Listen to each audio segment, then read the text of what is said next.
Social Karen, social Pa, at si President ng Liga ng Barangay, social Katon.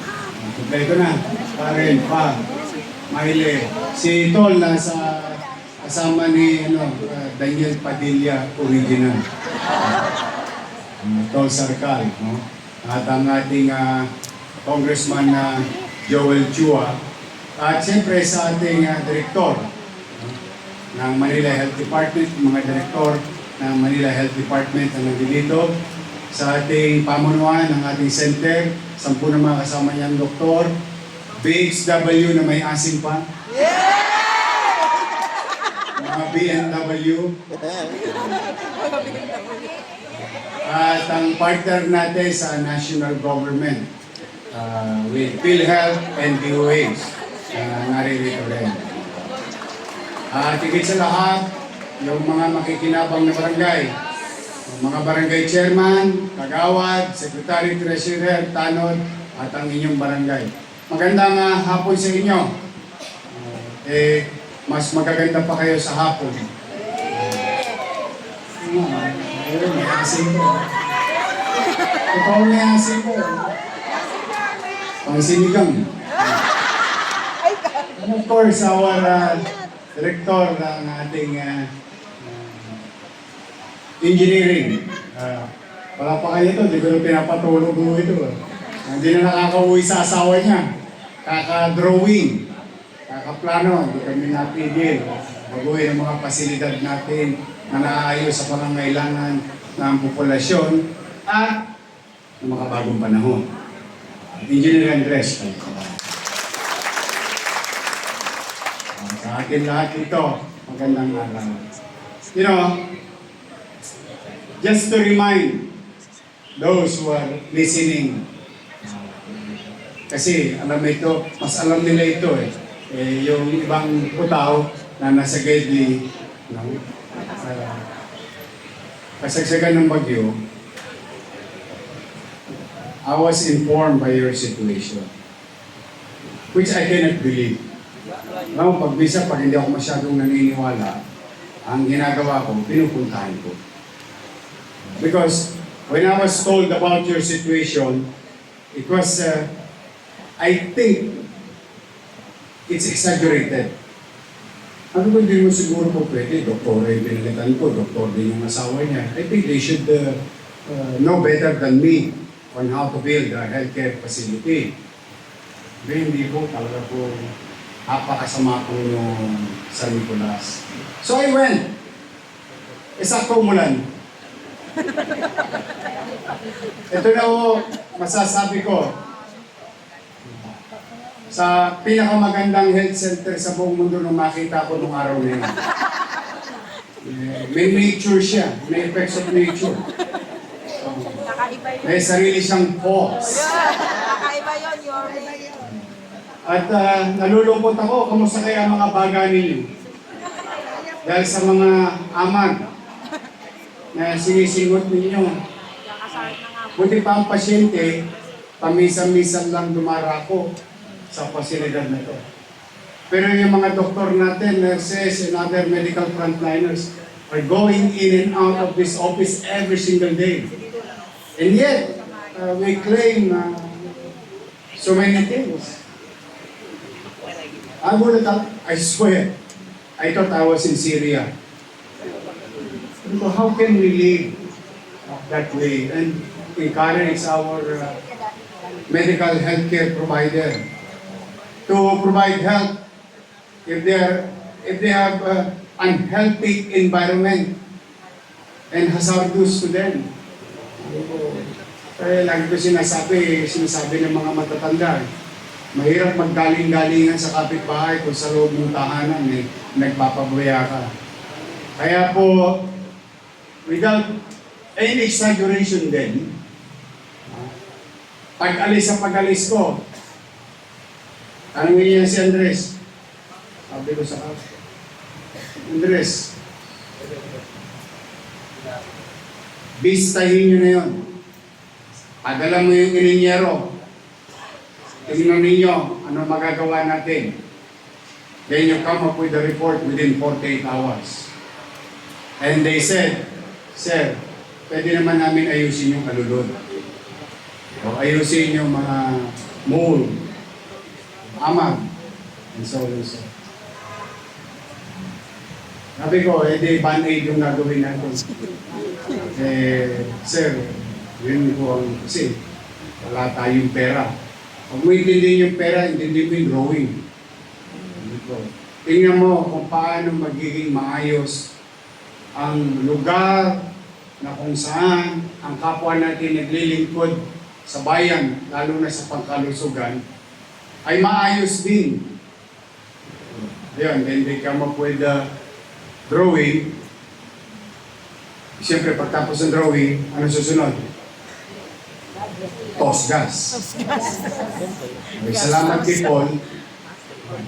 Nakita natin yung mga ilang nakatagong pera ng lungsod na nagkaroon ng interest at mukhang naitago din. Nakuha natin ulit. Naibalik. Siya namang, sabi ko, ilaan mo sa San Nicolas. Yes. Yan ang ulot dulo kung bakit tayo may ganito. Wala tayong pera. Kaya lang, pinalaki ako ng nanay ko na marunong magpiga ng bingko. Hanggat may mapipiga sa ikabubuti ninyo. Kasi ayoko naman iniisip ninyo yung kapakanan ng inyong mga nasasakupan, tapos yung sarili nyo naman napapabayaan. Hindi naman yata maganda yun. Kaya sa mga barangay chairman, mga kagawad, secretary, treasurer, we'll make sure that this facility is enough or more than enough as per validated by our national government partner, DOH. Pag tayo po nagpapagawa, nagre-renovate ng mga health facility, we always consult and seek the approval of DOH. Kaya palakpakan natin ang DOH. At sooner or later, sa Bisa at Galing ng mga maglilingkod rito at BNW at BHW, nako, ha? BNS, Barangay Nutritionist, Barangay Health Worker, BNS pala, hindi BNW.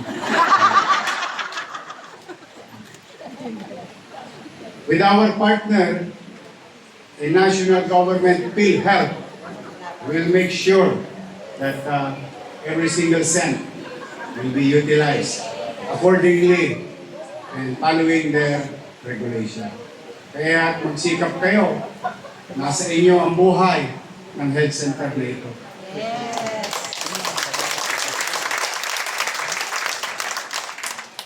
Today, we are going to renovate 177 square meter of the ground floor, 184 square meter of the second floor, 184 square meter of the third floor. 8 toilet na hindi nahuhulog yung pintuan. Buti ka po. Ang bukas ko, sumama yung buong pinto. It's really worse. And I make sure na hindi magiging bodega ang itsura ng health center nyo. Parang bodega sa oblo yan eh. Alam mo kung alam lang ng tao yung dinaranas nyo araw-araw. Mararamdaman nila hindi ako nag-exaggerate. Kasi talaga naman. We love dental office, midwives room, nurses room, filing room, staff pantry, male and female toilets, balcony, treatment room, 2 additional rooms, storage room, male and female toilets, balcony, hand washing area, PWD toilet, common toilet, lahat ng toilet nandito. Photo collection area, staining room, medtech room, pharmacy, minor surgery room, consultation room, reception area. That's what we're going to do. Yung mga pinadala ko sa Biatang, pasensya na kayo ha. Patawarin niyo muna ako. Saglit ka lang naman. Konting isa. nalungkot kasi ako, sasaglit kong nawala, maraming sinarang health center. Nagulat ako ang health center pinapadami. Kasi ang populasyon dumarami. Hindi sinasara ang health center. Yes, tama. So, blessing in disguise, these are the type of lesson in life that you can utilize adversity in your advantage. There is challenges here. O now, remove them. O yung isang saradong health center, kahit pa paano, kanyang-kanyanggan, mayroong servisyo, patay, nabuhay. Tapos may konti pa. But, prior there, we're addressing your situation. At least kung meron mang buting pagsasakripisyo nyo, ay, hindi pala kami natenga. Pinaalis kami, para muna sa isang health center, yung pala aayusin yung aming trabahuhan. Ano, madali na. Tapos na. Eh si Andres, mabilis gumawa yan. Dali, o balik na kayo dito. Pagbalik na kayo dito, yung iiwanan nyo, ipapaayos ko. Kasi luma na rin yun eh. Luma nga po. Tapos yung pamana, health center, nabawi na natin. Yes, dating health center yun, sinara. Di ba sinara naman? Dahil lang sa mga kapritsyo ng politiko. Ngayon, I'm happy to inform you that DOH already approved the design of Pamana Health Center. So, ano susunod? Sabi na lang. So, we will reclaim. And you know that the policy of the city is to focus on MBN, minimum basic needs. Housing, education, healthcare, and jobs. Mga taga-third district, lalo na to, San Nicolas. Wala akong housing. Next week, magkikita ulit tayo, mga chairman. Healthcare. A week or 10 days from now. Remember, we built Binon Dominion 1. We're going to build Binon Dominion 2. Ewan ko kung napapansin nyo, nagkagayak na yung lupa doon. Tingnan ninyo, clear na. Wala pa tayong pera niyan. Kasi yung 30 years na squatter, sa gitna ng island, malaking bloke na natanggal natin. Tama mali? Okay, yung another bloke, mabigyan ng dignidad ang pagbuhay. Basurero pa lang ako, paikot-ikot pa lang ako dito, squatter na yun. Ewan ko kung maalala nyo yung Elizalde Road. Yung condominium dyan sa tabi ng gas gen. Dating Elizalde Road yan eh. Kinukuha ko yung nylon na sinulid ng barko, yung tali ng barko bago naging abaka. Yan. Kaya ikot na ikot ko yan. Lahat.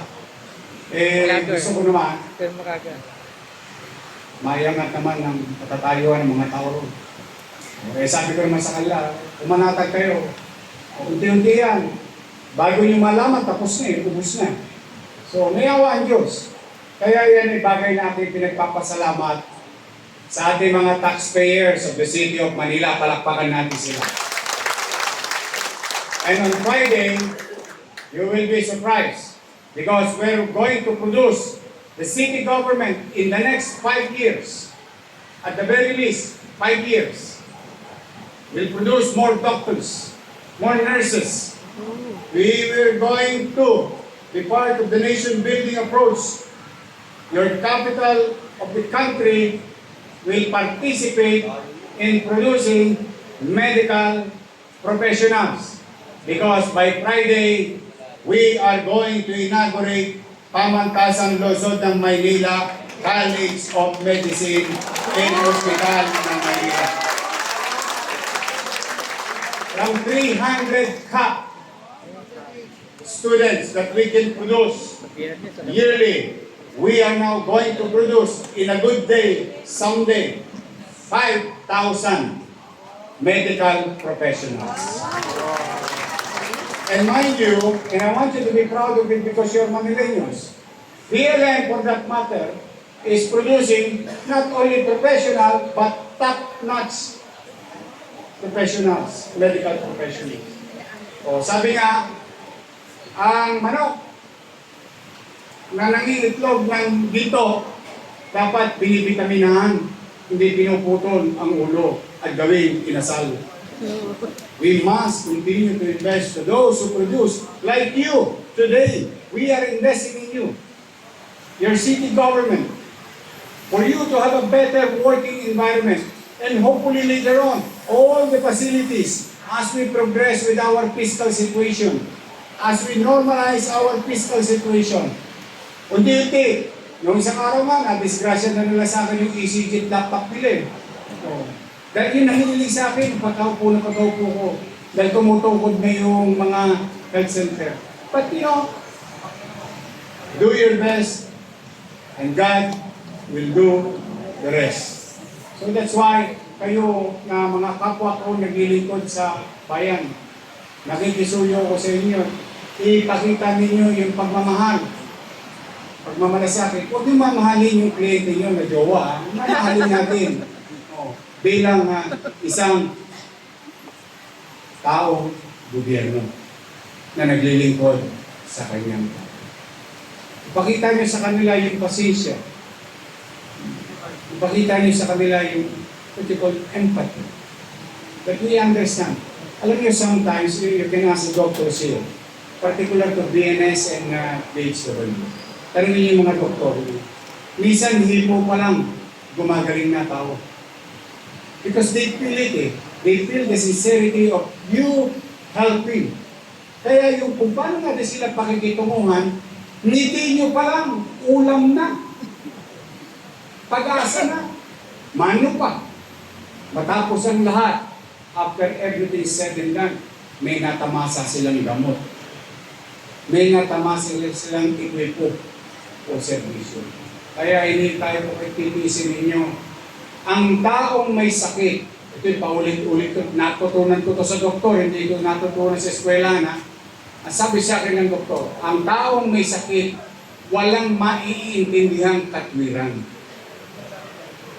Ibig sabihin, if a person is in pain, you will not listen to explanation, but if they see your face, yung mala, at kikinis ang chinsansu mo, at natasya mo, nakikita nilang maaliwalas kang kausap. Sometimes, it absorbs good vibes. So that's why I always try to, ako kahit magang-magana, nagbubuhangin ng mata ko. Pinipilit ko, bakit mali? Because, kailan mo ba makikita muli ang isang tao? What are the chances that you see them in the intersection, in the streets, in the boulevard? So, make the best out of it, that encounter, the chance that you encounter somebody. At ang maganda nito, alam mo maganda rito sa trabaho natin, sa totoo lang ha, come to think of it, magkuya-kuy kayo, magmuni-muni kayo. Alam mo maganda dito sa trabaho natin? Nakatutulong ka na sa kapwa, may sweldo ka pa.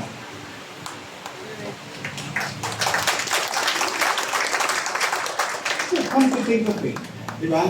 What are the chances? Yes, magandang ugali ng isang tao ay tumulong sa kapwa. Tama yun. Pero ito maganda eh. Ang obligasyon natin tumulong sa kapwa. Tapos pagdating ng akise, paldo. Di ba? Tapos, ngayon, nagbago pa. Nagsosobra-sobra pa ang City Government of Manila pagdating sa ating health sector. Bakit? Eh kayo na nagugulat kung magkano natatanggap ninyo because of the health board. I'm happy and I'm willing and I'm going to do. I'll make sure what is due for you will be given to you. Yan naman ang sabihin. Kaya sa inyo lahat, ayun na ninyo ha. At tapos yung mga naisalya ko muna, alam ko malayo-layo sa inyo yung biyata. Konting tiis lang. Konting tiis. Pero, tanungin niyo yung taga-hospital ng Sampaloc. Tanungin niyo sila. Kasi sila yung second na pinakamaganda. May pulse din sa loob ng emergency room. Tanungin niyo sila. Nung sabi ko, bigyan niyo lang ako ng konting panahon. Titirahin ko yun. We went beyond, before the deadline. At tingnan ninyo kung anong atmosphere ng kanilang working place sa ospital na Sampaloc. O ngayon, total, nakita ko si Lipuanan. O ito, si Lipuanan. Direktor natin sa Paseco Hospital. O, sino ang gustong mapermanente?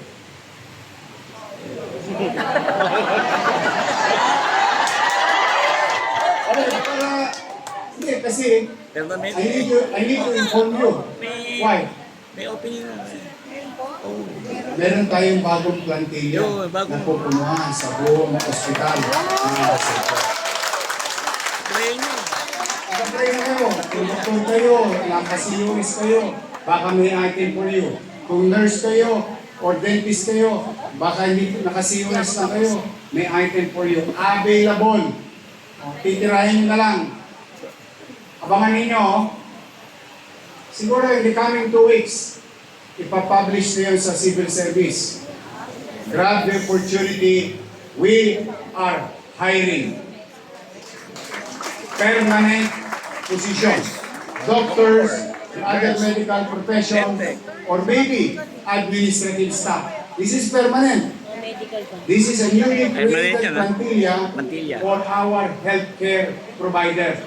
Because as I have said and committed to the people of Paseco, I will make sure that lost opportunity, the 3 years lost opportunity to them, I will move heaven and earth in our own little way to make it a hospital because it was designed to be a hospital. But nakatenga ng 3 taon, lost opportunity. Now, we are recovering. OPD and all other things doon. Tulad na sinabi ni Magsaysay, those who are blessed in life must have more in law. Kaya, ako'y nag-iikayat sa inyo. Sayang. Ang pinakamahirap hanapin sa gobyerno, item.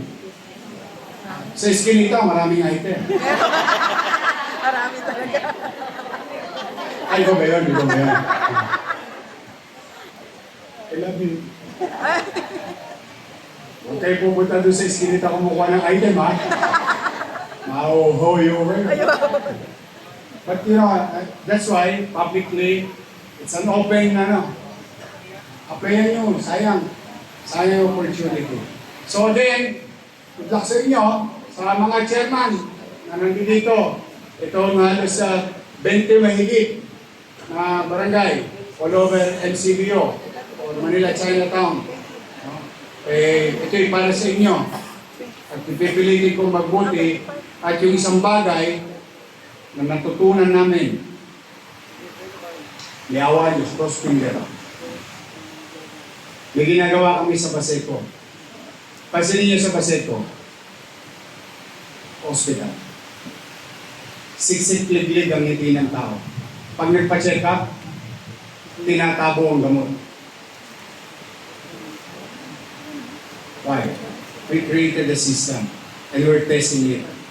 So that walang ma-expire ng gamot, walang pupulangin ng gamot, at ayon sa pag-aaral ng PhilHealth at DOH, we're adopting those medicines that are needed. So far, walang na-expire, laging brand new. Sariwa.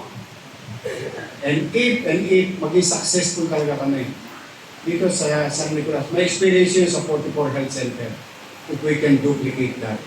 Para naman hindi rin sumasakit ang dibdib ninyo na alam nyo talagang kailangan ng togmolo doon, wala kang maibigay kahit togmolo doon.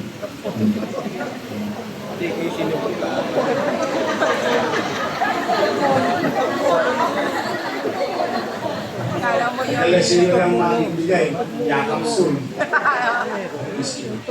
Yes, we are testing such system and it's being done under the leadership of Dr. Lipuanan. Pag nangyari yun, na-perfect natin yun. Scale up na tayo.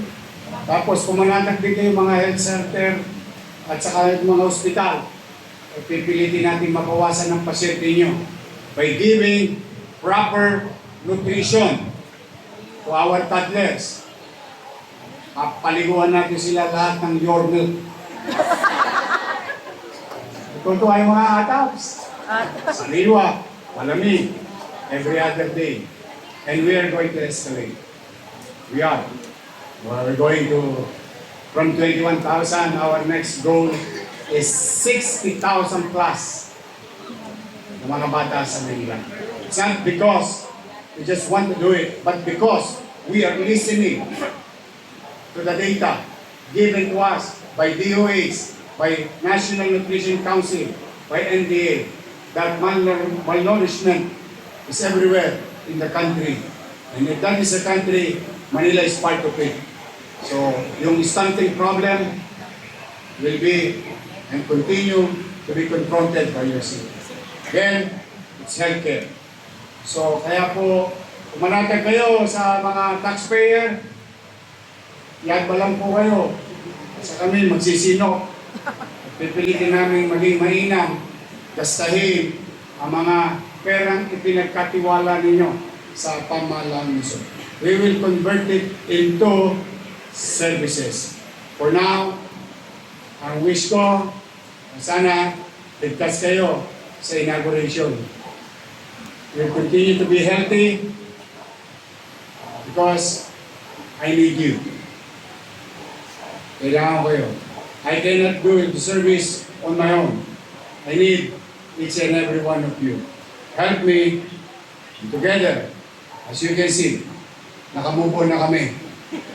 Kung hindi pa kayo nakamove on, toxic ang buhay niyo. We come together, because together, we can make Manila great again.